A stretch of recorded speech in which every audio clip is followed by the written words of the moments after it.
Hello दोस्तों, revision hub में आपका स्वागत है। तो जो भी चैनल पे नए आए हैं, चैनल को सब्सक्राइब करके बेल आइकन दबा दीजिएगा ताकि नेक्स्ट वीडियो का नोटिफिकेशन आप तक पहुंच सके। तो आज हम देखने वाले हैं 22 सितंबर का करंट अफेयर, जो कि आने वाले सभी एग्जामों के लिए काफ़ी ज़्यादा महत्वपूर्ण होगा। और एक एक क्वेश्चन को हम देखेंगे और इससे जुड़े इंपॉर्टेंट फैक्ट भी हम देख लेंगे। चलिए हम पहले क्वेश्चन के साथ डिस्कस करते हैं। पहला क्वेश्चन क्या बोल रहा है? पहला क्वेश्चन है, हाल ही में सेना प्रमुख जो है वो मनोज पांडे ने कारगिल इंटरनेशनल मैराथन का उद्घाटन कहाँ किया? तो सेना प्रमुख अभी कौन है? वर्तमान में थल सेना प्रमुख है मनोज पांडे। तो ये आप याद रखिएगा। और ये जो है कारगिल इंटरनेशनल मैराथन का उद्घाटन कहाँ किया? तो लद्दाख में। तो इसका आंसर क्या हो जाएगा? लद्दाख। लद्दाख जो है वो एक केंद्र शासित प्रदेश है और राधा कृष्ण माथुर जो है उसके उपराज्यपाल हैं। तो ये भी आप याद रखिएगा। चलिए अगला क्वेश्चन देख लेते हैं। अगला क्वेश्चन क्या है? ग्लोबल क्लीन एनर्जी फोरम का प्रतिनिधित्व हाल ही में करने वाला कौन है?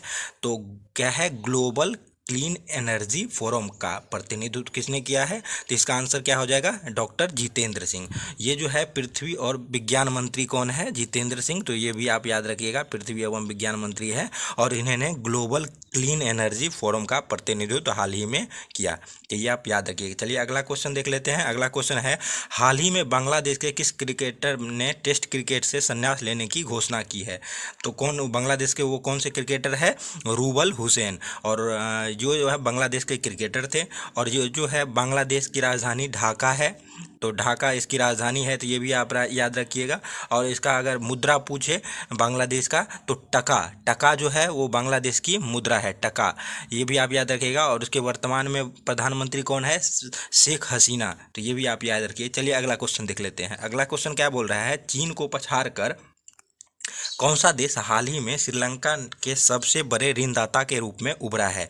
तो अभी श्रीलंका जो है इकोनॉमिक जो है आर्थिक संकट से जूझ रहा है। और ये जो सर्वाधिक ऋणदाता की सूची में पहले चीन आता था। अभी वर्तमान में भारत चीन को पछाड़ के सबसे ज़्यादा ऋणदाता के रूप में हो गया है। तो ये भी आप याद रखिएगा। और श्रीलंका की राजधानी जो है वो श्री जयवर्धनपुर है। तो ये भी आप याद रखिएगा। चलिए अगला क्वेश्चन देख लेते हैं। अगला क्वेश्चन क्या है? हाल ही में रक्षा मंत्री राजनाथ सिंह ने किस देश की 3 दिवसीय आधिकारिक यात्रा पर गए हैं?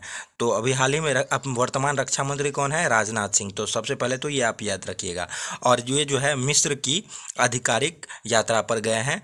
तो ये भी आप याद रखिए। और मिस्र की राजधानी की बात करें तो मिस्र की राजधानी काहिरा, ये भी आप याद रखिएगा। और स्वेज नहर जो है वो भी मिस्र में ही स्थित है। तो ये भी आप याद रखिएगा। चलिए अगला क्वेश्चन देख लेते हैं। अगला क्वेश्चन है, किस राज्य के उपराज्यपाल ने हाल ही में कम्युनिटी पुलिसिंग पहल वी केयर शुरू किया?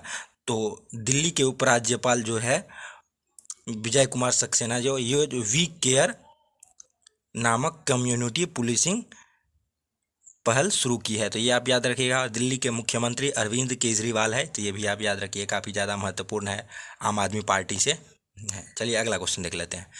अगला क्वेश्चन है, हाल ही में एडोब ने फिग्मा डिज़ाइन प्लेटफॉर्म का कितने मिलियन डॉलर में अधिग्रहण किया?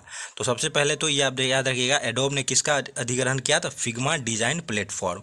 और कितने मिलियन डॉलर में? तो 20 मिलियन डॉलर में इसका अधिग्रहण कर लिया। तो ये भी आप याद रखिएगा। चलिए आगे बढ़ते हैं अगला क्वेश्चन के साथ। अगला क्वेश्चन क्या है? अडानी ग्रीन ने किस राज्य में हाल ही में 325 मेगावाट की पवन ऊर्जा परियोजना शुरू की? तो मध्य प्रदेश में जो है वो अडानी ग्रीन ने 325 मेगावाट पवन ऊर्जा परियोजना शुरू की। तो इसका आंसर हो जाएगा मध्य प्रदेश। और मध्य प्रदेश के मुख्यमंत्री हैं शिवराज सिंह चौहान। तो ये भी आप याद रखिए। चलिए अगला देख लेते हैं। अगला है, हाल ही में जम्मू कश्मीर में कहाँ पर मल्टीप्लेक्स खुला है? तो हाल ही में जम्मू कश्मीर में मल्टीप्लेक्स कहाँ पर खुला है? श्रीनगर। तो जम्मू कश्मीर की राजधानी भी श्रीनगर है और श्रीनगर में ही पहला मल्टीप्लेक्स खोला गया है। तो ये भी आप याद रखिएगा, काफ़ी ज़्यादा महत्वपूर्ण है। और अगर जम्मू कश्मीर के उपराज्यपाल की बात करें तो वो है मनोज सिन्हा। तो ये भी आप याद रखिएगा, मनोज सिन्हा है। चलिए आगे देख लेते हैं। अगला क्वेश्चन है, उत्तर प्रदेश के किस शहर में हाल ही में पहली एससीओ पर्यटन और संस्कृति राजधानी घोषित की है? तो एससीओ जो है वो पर्यटन और संस्कृति राजधानी हाल ही के उत्तर प्रदेश के वाराणसी शहर को पर्यटन और संस्कृति राजधानी घोषित की है। तो वाराणसी, और जो पीएम मोदी जो है वो भी वाराणसी सीट से ही सांसद भी हैं, तो ये भी आप याद रखिएगा। एससीओ के कंट्री मेंबर की संख्या वर्तमान में 8 है, और अगले साल जो है वो ईरान भी इसका मेंबर हो जाएगा, तो अगले साल इसका 9 होगा। और अगले एससीओ की 2023 की बैठक कहाँ होगी ये आप कमेंट बॉक्स में लिखिएगा।